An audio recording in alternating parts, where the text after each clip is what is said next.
ఒక్కసారి ఊహించండి, ఉదయం 7 గంటలకే లేచాడు, తెల్లవారుజామున స్నానం చేశాడు, అమ్మ పెరుగన్నం తినిపించింది, నాన్న తన చేతులతో హాల్ టికెట్ జేబులో పెట్టాడు.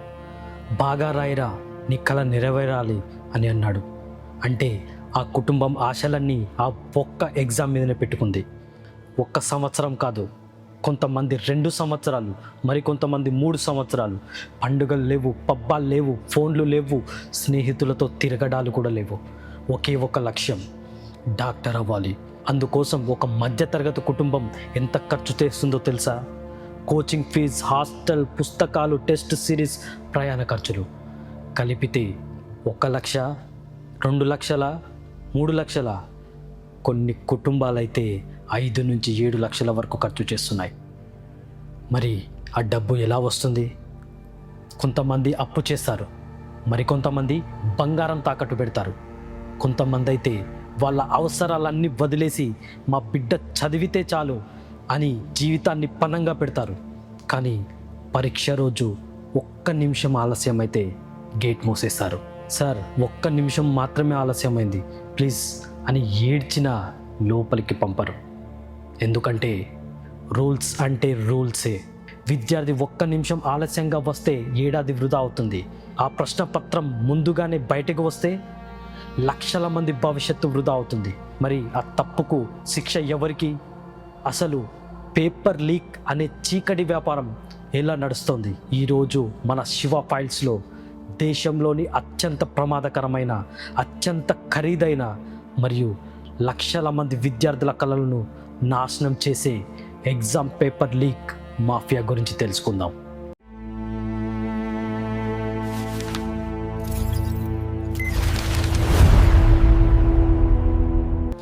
మన దేశంలో ప్రతి సంవత్సరం కోట్లాది మంది విద్యార్థులు ప్రభుత్వ ఉద్యోగాలు, మెడికల్, ఇంజనీరింగ్, టీచింగ్ పోస్టుల కోసం పోలీస్, బ్యాంకింగ్ ఇలా వందల పరీక్షలు రాస్తుంటారు.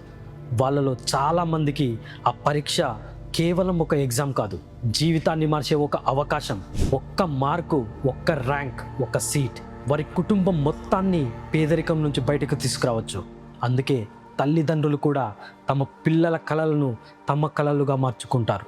కానీ వాళ్ళు చదువుతుంటే మరోచోట అదే గది లోపల కొంతమంది ఆ ప్రశ్నపత్రాన్నే డబ్బులతో అమ్మే ప్లాన్ చేస్తున్నారు.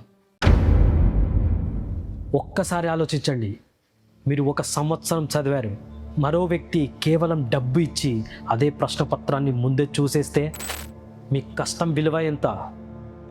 మీ నిద్ర లేని రాత్రుల విలువ ఎంత? మీ అమ్మ కన్నీళ్ళ విలువ ఎంత?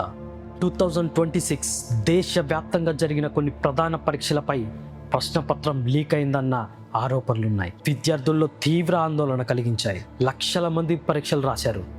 సోషల్ మీడియాలో మెసేజ్లు వైరల్ అయ్యాయి. దర్యాప్తు సంస్థలు రంగంలోకి దిగాయి. కొన్ని కేసుల్లో అరెస్టులు జరిగాయి, మరికొన్ని కేసుల్లో విచారణ ఇంకా కొనసాగుతుంది. ఇక్కడే ఒక ప్రశ్న దేశమంతా వినిపించింది. పరీక్ష ప్రారంభమయ్యే ముందు ప్రశ్నపత్రం బయటకు ఎలా వచ్చింది? అది లోపల వ్యక్తి పనా, లేదా ఒక పెద్ద మాఫియానా, లేదా కోట్ల రూపాయల అక్రమ వ్యాపారమా? ఈ ప్రశ్నలకు సమాధానం కోసం దర్యాప్తు ఇంకా కొనసాగుతుంది. కానీ ఒక్క విషయం మాత్రం నిజం, లక్షల మంది విద్యార్థులు అనుమానాల మధ్య పరీక్షలు రాయాల్సి వచ్చింది. ఒక ప్రశ్నపత్రం పరీక్ష హాల్లోకి చేరకముందే కొంతమంది చేతిలోకి ఎలా వెళ్తుంది? ప్రింటింగ్, ప్యాకింగ్, సీల్, పోలీసుల భద్రత, స్ట్రాంగ్ రూమ్స్ అన్నీ ఉంటాయి. అయితే ఇన్ని భద్రతల మధ్య ఎక్కడో ఒక చిన్న తప్పు, లేదా ఒక వ్యక్తి ఆశ, లేదా ఒక పెద్ద అవినీతి లక్షల మంది భవిష్యత్తును ప్రమాదంలో పడేస్తుంది. దర్యాప్తు సంస్థలు గతంలో వెలికి తీసిన అనేక కేసుల్లో ప్రశ్నపత్రాలు బయటకు వెళ్ళడానికి ప్రయత్నించిన మార్గాలలో లోపల వ్యక్తుల ప్రమేయం, డిజిటల్ కమ్యూనికేషన్, డబ్బు లావాదేవీలు, మధ్యవర్తుల నెట్వర్క్ వంటి అంశాలు బయటపడ్డాయి. అయితే ప్రతి కేసులో ఇదే పద్ధతి అని చెప్పడం తప్పు. ప్రతి కేసు వేరు, ప్రతి దర్యాప్తు వేరు. అందుకే నిజం బయటికి రావాల్సింది కోర్టులో, దర్యాప్తులో. కానీ ఒక్క విషయం మాత్రం మారదు, నష్టపోయేది మాత్రం ఎప్పుడు విద్యార్థియే. ఇక్కడే మన అందరం ఆలోచించాల్సిన విషయం ఉంది.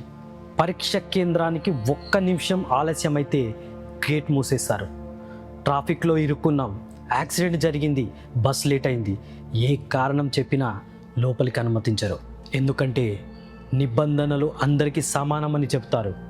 అయితే మరో ప్రశ్నపత్రం బయటికి వచ్చినప్పుడు ఆ నిబంధనలు అంతే కఠినంగా అమలవుతున్నాయా, లేక కొంతమంది డబ్బుతో వ్యవస్థను మోసం చేస్తున్నారా? ఈ ప్రశ్న ఈరోజు లక్షల మంది విద్యార్థుల మనసులో ఉంది. ఒక చిన్న గ్రామం, రోజుకు 700 రూపాయల కూలీ చేసే తండ్రి ఇంట్లో బంగారం తాకట్టు అమ్మ తన ఆభరణాలు అమ్మేసింది. ఎందుకంటే మా బిడ్డ డాక్టర్ అవ్వాలి అనే ఒకే ఒక కళ. ఆ విద్యార్థి ఉదయం 4 గంటలకు లేచి చదివాడు. స్నేహితుల పెళ్లిళ్ళకు కూడా వెళ్ళలేదు. పుట్టినరోజులు మర్చిపోయాడు. సోషల్ మీడియాను వదిలేశాడు. ఆ ఒక్క సీటు కోసం తన యవ్వనాన్నే పుస్తకాల మధ్య గడిపాడు. కానీ పరీక్ష పూర్తయ్యాక పేపర్ లీక్ అయిందంట అనే వార్త వినిపిస్తే అతని మనసులో మొదటి ప్రశ్న ఏముంటుంది? అయితే నేను చేసిన కష్టం ఎవరి కోసం అనే కదా. ఇలాంటి నేరాలను అరికట్టడానికి పబ్లిక్ ఎగ్జామినేషన్ యాక్ట్ 2024లో అమల్లోకి వచ్చింది. ఈ చట్టం ప్రకారం పబ్లిక్ పరీక్షలో పేపర్ లీక్, మాస్ చీటింగ్, పరీక్షా వ్యవస్థను దెబ్బతీసే చర్యలు తీవ్రమైన నేరాలుగా పరిగణించబడతాయి. నేరం నిరూపితమైతే భారీ జరిమానాలు, అదనంగా ఇతర క్రిమినల్ చట్టాల కింద కూడా కేసులు నమోదయ్యే అవకాశం ఉంది. చట్టం ఉంది, శిక్షలు ఉన్నాయి, కానీ అత్యంత ముఖ్యమైన ప్రశ్న మాత్రం ఇదే: నేరం జరగక ముందే దాన్ని పూర్తిగా ఆపగలుగుతున్నామా? ఇక్కడే మన ప్రజాస్వామ్యం ముందు మరో ప్రశ్న నిలబడుతుంది. ఒక విద్యార్థి 1 నిమిషం ఆలస్యంగా పరీక్ష కేంద్రానికి వస్తే గేట్ మూసేస్తారు. అతని ఏడాది వృధా అవుతుంది. అతను ఎంత ఏడ్చినా, ఎంత వేడుకున్నా నిబంధనలు మారవు. ఎందుకంటే సమయం చాలా విలువైనది అని మనమే చెప్తాం. అయితే అదే దేశాన్ని నడిపించే ప్రజాప్రతినిధులు శాసనసభలకు లేదా పార్లమెంట్ సమావేశాలకి ప్రతిరోజు సమయానికి హాజరవుతున్నారా? హాజరు కాకపోతే ఎంతమందిపై నిజంగా చర్యలు తీసుకుంటున్నారు? సాధారణ విద్యార్థికి వర్తించే క్రమశిక్షణ ప్రజల ఓట్లతో గెలిచిన నాయకులకు కూడా అదే స్థాయిలో వర్తిస్తుందా? ఇది ఎవరిని వ్యక్తిగతంగా విమర్శించే ప్రశ్న కాదు. ఇది ఈ దేశంలోని ప్రతి పౌరుడి ప్రశ్న. ఎందుకంటే చట్టం ముందు, నిబంధనల ముందు, బాధ్యతల ముందు అందరూ సమానమే కావాలి కదా. ఒక విద్యార్థి 1 నిమిషం ఆలస్యం అయితే అతని భవిష్యత్తు ఆగిపోతుంది. మరి వ్యవస్థలో ఎక్కడైనా నిర్లక్ష్యం జరిగి లక్షల మంది విద్యార్థుల భవిష్యత్తు ప్రమాదంలో పడితే ఆ బాధ్యత ఎవరిది? ఈ ప్రశ్నకు సమాధానం చెప్పాల్సింది కేవలం విద్యార్థులు కాదు, వ్యవస్థ మొత్తం. ఒక రైతు, ఒక ఆటో డ్రైవర్, ఒక కూలీ, ఒక చిన్న ఉద్యోగి తన జీతంలో సగం తన పిల్లల చదువు కోసం ఖర్చు చేస్తాడు. కొన్నిసార్లు అప్పు చేస్తాడు, కొన్నిసార్లు భూమి అమ్మేస్తాడు, ఇంకొన్నిసార్లు భార్య బంగారం తాకట్టు పెడతాడు. ఎందుకో తెలుసా? నా బిడ్డ జీవితం నాకంటే బాగుండాలి అనే ఒక్క మాట కోసం. కానీ ఆ పిల్లవాడు పరీక్ష రాసి బయటకు వచ్చాక పేపర్ లీక్ అయింది అంటున్నారు అనే వార్త వింటే ఆ కుటుంబం గుండెల్లో ఏమి జరుగుతుందో ఎవరైనా ఆలోచించారా? అప్పుడు నష్టపోయేది కేవలం 1 మార్కు కాదు, ఒక కుటుంబం నమ్మకం. ఒక విద్యార్థి 1 నిమిషం ఆలస్యంగా వస్తే గేట్ మూసేస్తారు. అది క్రమశిక్షణ అంటారు. మరి ప్రశ్నపత్రం లీక్ అయ్యేంత పెద్ద నిర్లక్ష్యం జరిగితే ఆ క్రమశిక్షణ ఎక్కడికి వెళ్తుంది? ఒక విద్యార్థి చిన్న తప్పు చేస్తే అతని పరీక్ష రద్దవుతుంది. మరి లక్షల మంది భవిష్యత్తు ఆడుకుంటున్న వారికి అదే వేగంతో, అదే కఠినత్వంతో శిక్ష పడుతుందా? ఒక ప్రశ్నపత్రం కేవలం కొన్ని పేజీలు కాదు, అది లక్షల మంది విద్యార్థుల భవిష్యత్తు. ఒక ర్యాంక్ కేవలం ఒక సంఖ్య కాదు, ఒక కుటుంబం చేసిన త్యాగం.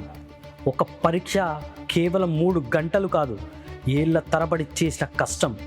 అలాంటి పరీక్షలో నమ్మకం కోల్పోతే కేవలం ఒక ఎగ్జామ్ కాదు, దేశ భవిష్యత్తే ప్రమాదంలో పడుతుంది.